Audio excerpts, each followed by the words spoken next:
I think the most important thing I've ever learned training horses is that rewarding them when they do something right. I mean, it's helped my training more than anything I've ever done. You know, I grew up on a ranch and we use these things as a tool.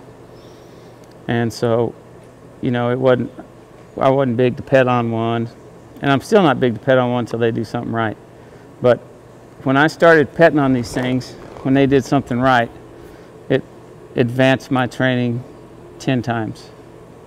And I did it by accident. I was trading horses in sale barns, and I decided one day that I wanted to, you know, my horses were just like everybody else's. I'd have one there, maybe mine was a different color, but if you had a broke horse, they were broke, and maybe mine was a little prettier than yours, it was a little different color, but basically they were the same.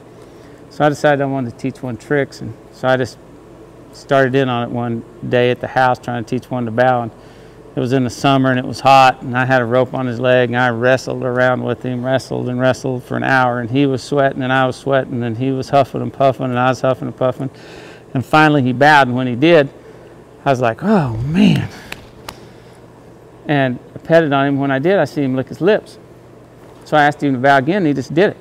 And I'm like, golly, how dumb are you? You train these things, you ride them all day, whether you teach them to stop, turn around, give their face, whatever. You punish them when they do it wrong, but you don't let them know when they do it right. And the old timers will tell you that's a reward. When they do it right, let them rest, give them the slack. That's not a reward.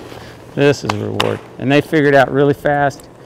And once they figure out that, you know, that they've done something right that you want them to do, then your training advances 10 times better and 10 times faster.